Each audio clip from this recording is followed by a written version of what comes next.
사도신경으로 신앙 고백하심으로 8월 22일 목요일 아침 예배를 하나님께 드립니다. 나는 전능하신 아버지 하나님, 천지의 창조주를 믿습니다.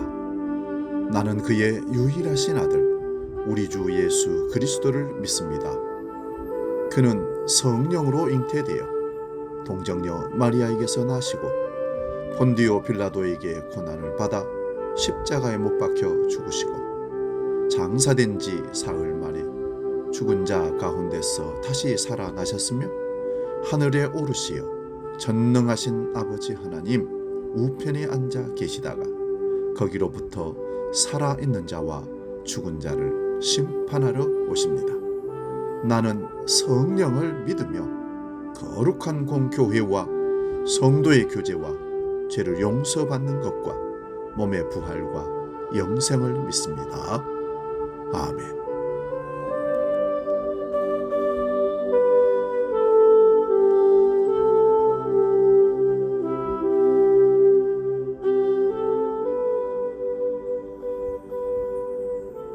찬송가 285장 주의 말씀 받은 그날 함께 찬송합니다.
오늘 아침 우리에게 주시는 하나님 말씀은 신약성경 히브리서 4장 12절 13절 두 구절을 보겠습니다. 신약성경 357면에 있습니다. 히브리서 4장 12절 13절 봉독할 때 살아계신 주님의 음성을 들을 수 있기 바랍니다. 지금 봉독합니다. 하나님의 말씀은 살아있고 활력이 있어서 좌우의 날선 어떤 검보다도 예리하여 혼과 영과 및 관절과 골수를 찔러 쪼개기까지 하며 또 마음의 생각과 뜻을 판단하나니 지으신 것이 하나도 그 앞에 나타나지 않음이 없고 우리의 결산을 받으실 이의 눈앞에 만물이 벌거벗은 것 같이 드러나느니라. 아멘. 오늘 봉독한 말씀으로 살아계신 하나님, 이런 제목으로 말씀의 은혜를 나눕니다. 우리 하나님은 말씀의 하나님이십니다. 말씀으로 세상을 창조하셨고 말씀으로 능력을 나타내시고 말씀으로 우리와 동거동락하십니다. 사랑하는 여러분, 우리가 살면서 많은 사람들을 만났는데 그 사람들을 믿을 수 있느냐 없느냐는 그 사람 말의 신빙성에서 결정이 됩니다. 우리는 하나님을 100% 믿지만 세상 사람들에게 설득력을 가지려면 하나님께서 하신 말씀이 그대로 성취되어야만 사람들이 하나님 말씀을 믿어줍니다. 그런데 하나님께서 하신 말씀은 항상 성취되었고 또 되고 있기 때문에 믿을 수 있습니다. 그런데 그런 하나님을 대적한다면 이게 어떤 의미일까요? 바로 섭을 지는 정도가 아니라 휘발유를 끼얹고 불로 뛰어드는 꼴이 되는 겁니다. 때문에 하나님을 대적하는 일은 꿈에서도 안 될 일입니다. 또한 하나님은 당신의 백성들을 신원해 주시기 때문에, 다시 말해 원수를 갚아주시기 때문에 불의하고 부당한 일을 만나도 크게 노하거나 위축되거나 두려워할 필요가 전혀 없다는 것입니다. 마치 자녀가 밖에 나가서 나쁜 일을 당하고 오더라도 부모가 해결해 주는 것 같이 하나님께서 신원해 주시니 얼마나 감사한 일입니까? 그런 하나님을 믿고 날마다 기쁨으로 살아가는 저와 여러분 되시기를 주의 이름으로 축원드립니다. 사랑하는 여러분, 하나님 말씀은 항상 그 결과로 증명됩니다. 그러니까 하나님 말씀은 그것이 어떤 것이든 간에 반드시 그 결과가 나타난다는 것입니다. 민수기 23장 19절을 봅니다. 하나님은 사람이 아니시니 거짓말을 하지 아니하시고 인생이 아니시니 후회가 없으시도다. 어찌 그 말씀하신 바를 행하지 않으시며 하신 말씀을 실행하지 않으시랴. 사무엘상 15장 29절도 봅니다. 이스라엘의 지존자는 거짓이나 변개함이 없으시니 그는 사람이 아니시므로 결코 변개하지 않으심이니이다. 하나님은 그분의 성격상 절대 거짓말을 못 하시는 분이십니다. 그래서 그분이 하신 말씀은 역사 속에서 이루어졌고 또 반드시 이루어지고 성취될 것입니다. 반면에 사단은 어떤 놈입니까? 교만과 거짓이 그의 본질이라 그의 말은 진실과 성취와는 전혀 거리가 멉니다. 그래서 예수님은 자기를 향해서 대적하고 달려드는 유대인 지도자들을 향해서 너희 아비는 거짓의 아버지 마귀다 라고 했던 것입니다. 현란한 거짓말과 겉모술수로 많은 사람들을 미혹하여 분쟁과 다툼과 전쟁과 지옥으로 끌고 가는데, 여기에 결리면 미혹의 영이 역사하기 때문에 알면서도 꼼짝없이 당하고 맙니다. 하나님 말씀이 살아있다는 것을 느끼고 사십니까?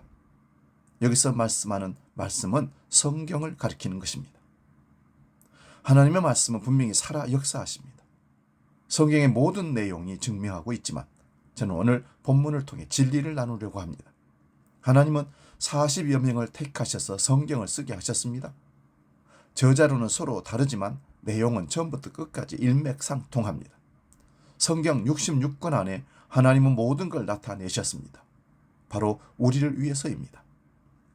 성경 안에는 하나님이 우리를 어떻게 구원하시고 회개해야 하며 어떻게 말씀을 배우고 깨달은 뒤 다시 전해야 하는지 자세히 기록하고 있습니다. 내가 말씀을 듣고 읽으며 묵상하고 공부하는 이유가 무엇일까요? 지식적인 걸 얻기 위해서 그럴까요? 그럴 수도 있습니다. 그러나 제일 중요한 것은 말씀이 내 안에서 움직인 뒤 죽었던 자아를 소생시키고 거듭나는 것입니다. 그런 뒤 그 말씀을 다른 사람에게 전하고 싶어지는 것입니다. 하나님의 살아있는 말씀이 우리 안에 가득 채워지면 그동안 세속적인 것들을 들었던, 그리고 그것을 쫓았던 우리도 바울처럼 이렇게 고백할 수 있습니다. 빌립보서 3장 8절입니다. 그리스도 예수를 아는 지식이 가장 고상하기 때문에 바울이 그리스도를 위해 모든 것을 잃고 배설물로 여겼다라고 말합니다. 말씀이 얼마나 위대하고 대단하면 그동안 쌓았던 그 모든 것들을 배설물로 여겼었을까요? 누가복음 16장 17절입니다. 그러나 율법의 한 획이 떨어짐보다 천지가 없어짐이 쉬우리라. 하나님의 말씀을 무엇과 비교합니까? 보통 천지와 비교하지요. 하나님의 말씀 한 획, 글자 한자, 아니 점 하나와 천지를 비교합니다. 하나님이 우주 만물과 비교될 만큼 위대하다는 것입니다. 하나님 말씀을 검으로 표현할 때도 있습니다. 검은 칼을 말합니다. 칼이 얼마나 날카로운지 우리의 영혼과 영과 관절과 골수를 찔러 쪼개기까지 한다 말씀합니다. 어떤 죄로부터 마음이 불편한 상태에 있다고 해봅시다. 그런데 어느 날 하나님의 말씀이 들려옵니다. 이상하게 이 말씀이 자꾸 살아서 내 안에서 움직이고 계속 생각나게 합니다. 그러면 마음이 불편합니다. 부끄러운 마음이 들면서 후회도 합니다.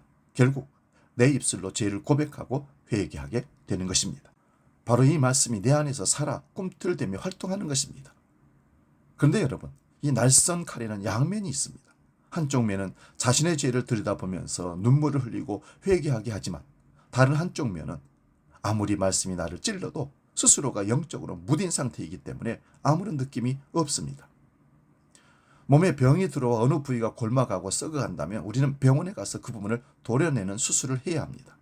그래야 새살이 돋고 치유가 됩니다. 이처럼 말씀 또한 우리의 내면을 찔러 우리 마음밭을 수술합니다. 그냥 놔두면 썩어서 나중에는 손을 쓸 수도 없는 상태가 되는 것이죠. 사랑하는 여러분, 말씀도 많이 외우고 날마다 퀴티도 하며 통독도 해야 합니다. 그러나 하나님이 우리에게 성경을 외우라고 하시던가요? 그런 말씀은 없습니다. 그런데 왜 우리는 암송을 하려고 할까요? 스스로 노력하는 것입니다. 말씀을 암송하고 말씀대로 살아보려고 할 때 하나님은 살아있는 말씀으로 우리를 변화시키고 거듭나게 하십니다. 저와 여러분이 변화되고 거듭나면 분명 다른 사람 눈에 그것이 보입니다. 이를 통해 하나님의 영광을 또한 드러내게 하는 것입니다. 하나님은 말씀으로 우리 가운데 살아 계십니다. 우리가 삶을 통해서 말씀을 순종하고 변화된 삶을 살아갈 때 하나님은 그 삶 속에 말씀으로 역사하시고 사람들에게 보여지십니다. 기도하겠습니다. 말씀의 하나님, 능력의 하나님, 말씀으로 세상을 창조하시고 말씀으로 기적을 베푸시는 아버지 하나님. 하나님이 우리 가운데 거하시는 줄로 믿습니다. 날마다 우리가 말씀을 묵상하고 말씀을 암송하고 말씀을 순종하면 하나님은 우리와 살아 계셔서 함께 동행하는 줄로 믿습니다. 말씀을 따라 말씀과 함께 끊임없이 살아가는 하나님의 백성들로 이 땅을 살게 하여 주옵소서. 오늘도 말씀하여 주신 그 말씀을 따라 말씀대로 순종함으로 말씀의 기적과 능력을 체험하는 하루가 되게 하여 주옵소서. 이제 주기도로 기도합니다. 하늘에 계신 우리 아버지, 아버지의 이름을 거룩하게 하시며 아버지의 나라가 오게 하시며 아버지의 뜻이 하늘에서와 같이 땅에서도 이루어지게 하소서. 오늘 우리에게 일용할 양식을 주시고 우리가 우리에게 잘못한 사람을 용서하여 준 것 같이 우리 죄를 용서하여 주시고 우리를 시험에 빠지지 않게 하시고 악에서 구하소서. 나라와 권능과 영광이 영원히 아버지의 것입니다. 아멘.